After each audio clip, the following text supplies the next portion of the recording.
So, yesterday, downtown Bree Street, this happened in the afternoon, Thembekile, because I see the first bit of videos and pictures that came through. The sun was still up, where there was just an explosion. No one knows what happened. Are we still calling it an explosion? So it was around 5-ish yesterday when this all happened, and then the videos started appearing online, I think closer to about 5:30. We're still calling it an explosion. Okay. They believe it was a gas explosion. What we now need to figure out is, A, was it indeed a gas explosion? And if so, what source of gas, which pipeline would have exploded? Because this happened underground. 24 taxis destroyed. That's crazy. We've got 41 people injured, and then sadly 1 fatality.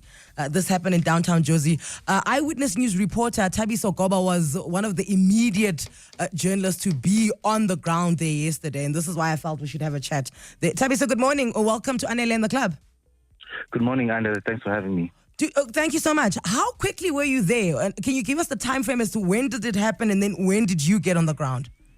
Yes, definitely. So from the eyewitnesses and the taxi drivers we spoke to, we understand that it happened around 5:30. So I think we were there at around 6:30, just closer to 7 p.m. because there was obviously a lot of traffic trying to get to the scene. So the first time I think I laid eyes on that disaster was, I think, much closer to 7 p.m.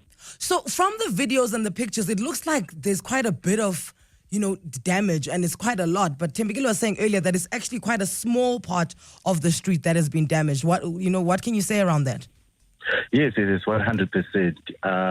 It is a very small stretch of street that was damaged. However, there was something very interesting, Anele. As we were there, they kept on, those yellow lines in terms of when they're securing the parameter.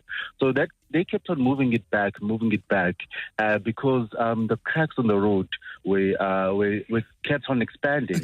Oh!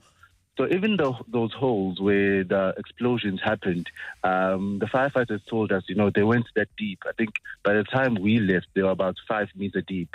So the firefighters were telling us, it was just about 2 meters of hole. Wow. So it is expanding. And I think, there was obviously engineers are still checking whether those surrounding buildings, those residential buildings, didn't suffer any structural integrity to it, and if people need to be evacuated. Yeah, because that's the big question really is that because people are still around that area. When you were there last night, I mean, people live there. There were probably a lot of people still around trying to make their way back home. Did they evacuate anyone? Well, so far they've only evacuated the homeless people. So the homeless people who live along the street. So they've been evacuated. They've been taken to Audrey Kotza, which is a homeless shelter. Now, in terms of the residential buildings, there's quite a number of residential buildings in that area. And you can imagine it's a Johannesburg inner city. So there's a lot of people. Now, there's been some people who voluntarily evacuated themselves. So they have maybe family members or friends living just outside of town. But there's still a lot of people who are in those residential buildings. Now, there was a question obviously put to the government, is that if engineers say, listen, these buildings are not safe and you have to evacuate people, where are you going to put them?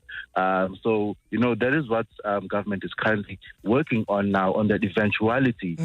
We are expecting maybe at around 9 a.m. for government to tell us what is the reports on those buildings that surround the blast, and do people need to be evacuated or not?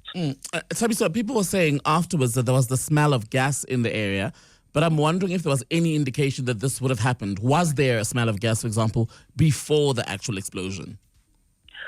Before the actual explosion, everything was normal, Thembekile. I can tell you that even when I got there, I smelled the gas. It got into your eyes. I should have probably bought a mask. But yeah, I didn't have any mask. But as I think it's important to mention now that obviously Egoli Gas, this is a company that has a lot of natural gas that runs underneath Johannesburg.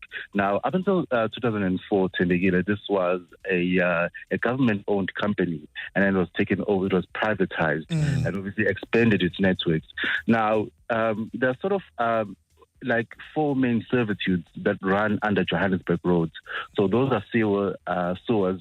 There are aqueducts, which are large water pipes. There are obviously natural gas, and there's obviously electric cables. Now, in between those four servitudes, something must have caused that explosion.